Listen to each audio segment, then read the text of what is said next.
আসসালামু আলাইকুম। Welcome back to my channel. সবাইকে ঈদের শুভেচ্ছা জানাচ্ছি। আশা করি আপনারা সবাই ভালো আছেন। আলহামদুলিল্লাহ আমরা সবাই ভালো আছি। দুলাভাই আর লাবিব ঈদের নামাজ পড়ে মসজিদ থেকে ডোনাট নিয়ে এসেছে। ডোনাট শুধু বাচ্চাদেরকেই দেয়। আর লাবিব নিয়ে এসেছে লাবিবের জন্য আর নিসার জন্য নিয়ে এসেছে। আজ অনেক গরম ছিল, তাই আজকে এত মিষ্টি খাবার বানানো হয়নি। সেমাইয়ের মধ্যে সেমাই করা হয়েছে কিন্তু বেশি কিছু না। তাই আপনাদেরকে দেখাইনি। আর সকালবেলা তো আমি নিসাকে গোসল করিয়ে ওকে রেডি করিয়ে দিয়েছি। মাশাআল্লাহ ওকে দেখতে অনেক সুন্দর দেখা যাচ্ছে। আজ দেখে মনে হচ্ছে না যে আজকে ঈদ। এই দেশে কোরবানির ঈদের এতটা মজা নেই, কারণ এখানে তো বেশি কিছু নাই করার। লাবিবকে বললাম যে তোমার ঈদের জামাটা দেখাও, আর এখানে ওকে মাশাআল্লাহ অনেক ভালো দেখাচ্ছে। কত তাড়াতাড়ি ওরা বড় হয়ে যাচ্ছে। মসজিদ থেকে ডোনাট নিয়ে এসে নিসার সাথে শেয়ার করছে। আপনারা বিশ্বাস করতে পারবেন না যে আজকে এত গরম ছিল। এই পুরা সপ্তাহ বৃষ্টি ছিল। This whole week was raining and all of a sudden on this day, like the day of Eid, it was extremely hot. আমাকে পাশের বাড়ির আপু এই মেহেদিটা দিয়ে গেছে। পুরা এক বক্স কিনে দিয়েছে অ্যান্ড আমি বললাম যে কেন এতগুলো কিনে দেওয়া হলো? এতগুলো মেহেন্দি দিয়ে আমি কি করব? কিন্তু আপু বলল যে আমাদেরকে দিতে আর তার মেয়েকে দিয়ে দিতে। এই মেহেদিগুলো কিছুদিন আগে দিয়ে গিয়েছিল। আমি এগুলো ইউজ করিনি। So the day before Eid আপুর মেয়ে এসেছে।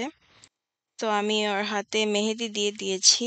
আর হচ্ছে এখানে এক্সট্রা ২ টা দিয়ে দিয়েছি, যদি আপু দিতে চায় তার হাতে। আর বাকিগুলো আমি রেখে দিয়েছি কারণ আমাদেরকে বলেছে এটা রেখে দিতে। Really thankful for that and আমিও হেনা দিয়েছি হাতে। সাথে স্টিকার হেনাও ছিল। আমাদের শুধু ৫ মিনিটেরই ঈদ। এখন বাচ্চারা তো জায়গায়, জায়গায় বসে আছে। একজন ফ্লোরে আর ২ জন সোফায়। They are always moving from place to place because it's extremely hot today. এতটা দৌড়াদৌড়িও করছে না। ওরা সবসময় দৌড়াদৌড়ি করে। অ্যান্ড আজকে ঈদ বলে কথা। সো আমাদের বাড়িতে আজকে বিরিয়ানি রান্না করা হয়েছে। অ্যান্ড সো এই গরমের সময় সবাই মিলে বিরিয়ানি আর রোস্ট খেয়েছি। বিরিয়ানিটা কিন্তু খেতে অনেক মজা হয়েছে। মাংসটা অনেক সফট ছিল। এটা উম খেতে অনেক ভালো লেগেছে। সবাই একসাথে বসে খাওয়ার মজাটাই আলাদা। একসাথে বসে খেয়েছি। সাথে বাচ্চাদেরকেও খাওয়ানো হয়েছে। মা এখানে বিরিয়ানি বেড়ে দিচ্ছে সবাইকে। অ্যান্ড সিন্স আজকে এতটা গরম ছিল, আজকে আসলে ড্রেস আপ করা হয়নি। রেগুলার ক্লোথস এর মধ্যেই ছিলাম। আর কোথাও যাওয়াও হয়নি কারণ আজকে মাংস আসবে। কোরবানির মাংস। আমাদের কিচেনে প্লাস্টিক ব্যাগ বিছানো হচ্ছে। কারণ কোরবানির মাংস আনার পরে এখানে ঢালা হবে মাংসটাকে। আলহামদুলিল্লাহ কোরবানির মাংস আনা হয়ে গেছে। অনেক ভারী ছিল। তাই বাবা, দুলাভাই, আপু, ভাবি তারা ৪ জন মিলে এই মাংসটাকে নিয়ে আসছিল ভিতরে। আমরা এখানে কোরবানিটা নিজেরা করি না কারণ এখানে স্পেস এতটা নেই। সব কোরবানি আউট স্টেটে হয়। আউট স্টেট থেকে তারপরে নিউ ইয়র্কে আসে। অ্যান্ড সো আমাদের কোরবানির মাংসটা এসেছে বিকাল ৭ টার দিকে। অ্যান্ড সো সবাই ধরাধরি করে মাংসগুলো নিয়ে এসেছে। এখন মাংসটাকে ব্যাগ থেকে বের করা হয়েছে। এখন ঢেলে নিবে মাংসগুলোকে। বাংলাদেশে তো কোরবানির সময় নিজেরা কোরবানি দেয়। গরু কিনে কোরবানি দেয়। কিন্তু এখানে হচ্ছে আমরা টাকা দিয়ে দেই। আর এটা হচ্ছে শেয়ারের মধ্যে থাকে। And so just like that আমাদের কোরবানির মাংসটা উনারা দিয়েছে। We got a call from them and they told us to go and pick up the meat. মাংসটাকে পিক আপ করতে বলেছে দোকান থেকে অ্যান্ড সো we did. মাশাআল্লাহ মাংসগুলো কিন্তু অনেক সুন্দর। মাশাআল্লাহ অনেক সুন্দর মাংস এসেছে এবছর। আর মাংসর ব্যাগটা অনেক ভারী ছিল। এটা ৪ জন মিলেও উঠাতে পারছিল না, এতটা ভারী ছিল। এখানে সলিড মাংস অ্যান্ড বোনস ও আছে। দুলাভাই এগুলোকে মিক্স করে দিচ্ছে একসাথে। তারপরে সবাই হাতে, হাতে মিক্স করে নিল মাংসগুলোকে। কারণ এই মাংসর থেকে এখন এখানে ভাগাভাগি হবে। কিছু ফ্রেন্ডস অ্যান্ড ফ্যামিলিদেরকে মাংস দিব আমরা। তাই মাংসগুলোকে ফার্স্ট এভাবে করে মিক্স করে নেওয়া হচ্ছে। যেন সবগুলো ইকুয়ালি যায় সবার ভাগে। সো এখানে আমাদের এত ফ্রেন্ডস অ্যান্ড ফ্যামিলি নেই। So we only have about 8 families that we know in here in this neighborhood. এই নেইবারহুডের মধ্যে মাত্র ৮ টা ফ্যামিলিকে চিনি। তাই এই নেইবার্সদের জন্য এই মাংসগুলোকে ভাগাভাগি করে নিচ্ছি। সবার সাথে এই মাংসগুলো শেয়ার করে অনেক আনন্দ লেগেছে। আমি তো দূর থেকে এই মাংসগুলোকে ভিডিও করেছি। আমি মাংসর সামনে যেতে পারিনি কারণ কোরবানির দিনে টাটকা মাংস দেখতে আমার অনেক কষ্ট হয়। আর আজকে পুরোপুরি সামনে এসে এই ভাগাভাগিটা আমি দেখছিলাম।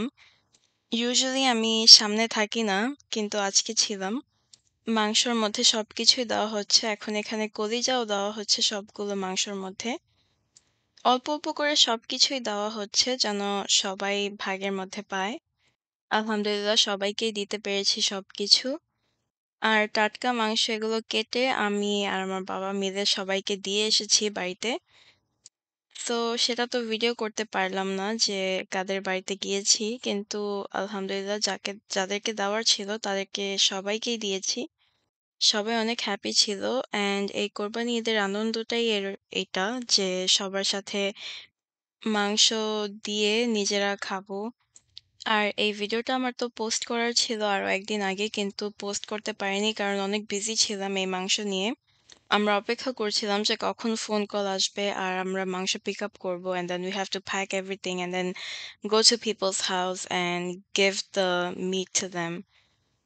আর আজকের এই বাজে ওয়েদারের মধ্যে মাংসগুলো যার যার বাড়িতে দিয়ে এসেছি। So that was a good thing. আলহামদুলিল্লাহ গত বছরের থেকে এবছর আরো বেশি মাংস এসেছে। হয়তো এবারের গরুগুলো বড় ছিল, তাই অনেকগুলো মাংস ছিল। আর এখানে সবকিছুরই মিক্স আছে। এখানে হাড্ডি, মাংস সবকিছুই আছে। আমরা বড়, বড় হাড্ডিগুলো সেপারেট করে রেখেছি যেন হাড্ডি দিয়ে নিহারি খেতে পারি। আমরা হাসাহাসি করছিলাম যে এই চামড়াটা দেখতে পুরো আমেরিকার ম্যাপের মতো দেখা যাচ্ছে। মা এখানে চেয়ারে বসে সবাইকে দেখছে মাংস কাটতে আর ভাগাভাগি করতে।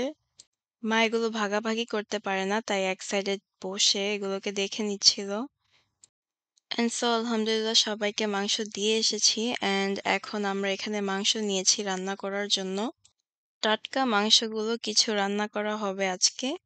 সো আপনারা দেখতে থাকুন যে আজকের মাংসটা আমরা কিভাবে রান্না করি। আর কোরবানির মাংস বলে কথা, মাংসগুলো অনেক সুন্দর মাশাআল্লাহ। দেখুন সলিড মাংস অ্যান্ড হাড্ডি সবকিছুই আছে এখানে। কোরবানির ঈদের দিন সবাই কোরবানির মাংসটা রান্না করে খায়। সো আমরাও রান্না করেছি আজকে। এটাই হচ্ছে আরেক ধরনের একটা আনন্দ। সো আপনাদের সাথে আজকে শেয়ার করছি আজকের এই রেসিপিটা।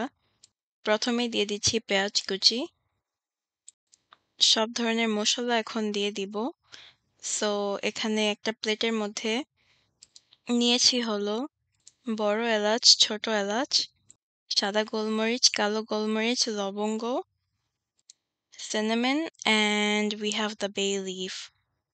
এগুলো হচ্ছে কাঁচা মসলা। এখন দিয়ে দিচ্ছি হচ্ছে আদা রসুনের পেস্ট। গরুর মাংস রান্না করতে গেলে অনেকগুলোই আদা রসুনের পেস্ট দরকার হয়। So we are putting a good amount, a decent amount of everything. So এখন দিয়ে দিচ্ছি হলুদের গুঁড়ো, মরিচের গুঁড়ো, দিচ্ছি ধনে গুঁড়ো, and then জিরে গুঁড়ো। এখন দিয়ে দিচ্ছি স্বাদ মতো লবণ, তেল। আজ এই গরুর মাংস সবগুলো মশলাই মা দিয়েছে কারণ অনেকগুলো মাংস নেওয়া হয়েছে আজকে। So we had to be careful with the amount of spices in this. এখন মাংসগুলোকে ভালো করে মিক্স করে নেওয়া হচ্ছে এই মসলার সাথে। একটু কষ্ট হচ্ছে এটা মিক্স করতে কারণ অনেকগুলো মাংস আর হাড্ডি আছে এখানে, and it is really heavy. মাংস আর মসলা হচ্ছে এতটা মসলা দেওয়া হয়নি এই মাংসর মধ্যে। As you guys saw মাংসগুলো অনেক এখানে। সো মাংসটাকে চুলায় বসানোর আগে ভালো করে মিক্স করে নেওয়া হচ্ছে। কোরবানির মাংস বলে কথা, এটা যদি ঝাল না হয় তাহলে এতটা মজা লাগবে না। সো এখানে পেঁয়াজ আর মরিচের পেস্ট নিয়েছি। আমরা বাড়িতে বানিয়ে রেখেছি। সো এই পেঁয়াজ আর মরিচের পেস্টটাকে আমরা দিয়ে দিয়েছি যেন আজকের এই মাংসটা একটু স্পাইসি হয়। আর খেতে অনেক মজা লাগবে এটা। অ্যান্ড সো আমাদের মিক্স করা হয়ে গেছে। এখন এটাকে বসিয়ে দিচ্ছি। এটাকে ঢেকে দিব আর কিছুক্ষণ পর এটাকে আমি নেড়ে নিব। মাংসটা আস্তে, আস্তে হচ্ছে। এতটা তাড়া নেই কারণ অনেকগুলো মাংস বলে কথা।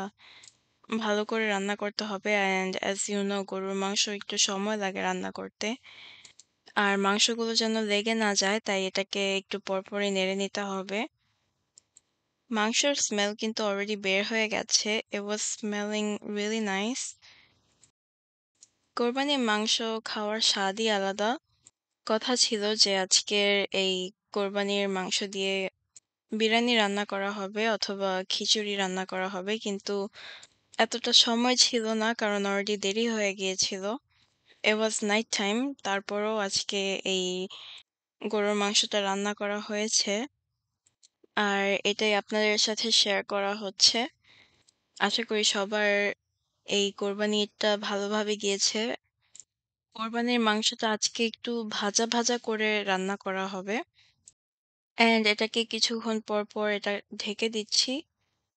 বড় প্যানের মধ্যে নিয়েছি যেন এটা নাড়তে অনেক ইজি হয়। মাংস আর হাড্ডিগুলো অলরেডি কালার চলে এসেছে দেখুন। অনেক সুন্দর একটা কালার এসেছে। কিন্তু আমাদের রান্না এখনো শেষ হয়নি। So we have to still wait. মাংসটা রান্না হচ্ছে, আস্তে ধীরেই রান্না করা হচ্ছে অ্যান্ড এই মাংসটা অনেকটুকু নরম হয়ে এসেছে। এই মাংসটাকে আজকে নান দিয়ে খাওয়া হয়েছে। নান দিয়ে খেতে যা হয়েছে না অনেক মজা হয়েছে। আর দেখুন অনেকটুকু শুকানো হয়েছে। শুকানোর পরে মাংসগুলো অনেক নিচে এসে পড়েছে। আপনারা তো দেখেছেনই কতগুলো মাংস দেওয়া হয়েছিল। আর এখন দেখুন কতটুকু হয়ে গেছে। ঝোলটা কিন্তু অনেক মজা হয়েছে আর মাংসটাও খেতে অনেক জোস। সো অন্য একটা প্যানের মধ্যে দিয়ে দিয়েছি আর সাথে দিয়ে দিলাম ভাজা গরম মসলা দিয়ে দিয়েছি। মাংসগুলো নরম হয়ে হাড় থেকে ছুটে গিয়েছে। সো হাড়গুলো ফালিয়ে দিয়েছি। আর এখানে মাংস আছে আর কিছুটা হাড্ডি আছে। সো আজকের এই কোরবানির মাংস আমাদের ভাজা, ভাজা করে রান্না করা হয়ে গেছে। এখন এটা আস্তে, আস্তে আমরা খাবো। আশা করি আজকের এই ভিডিওটা আপনাদের কাছে ভালো লেগেছে। আল্লাহ হাফেজ। আসসালামু আলাইকুম।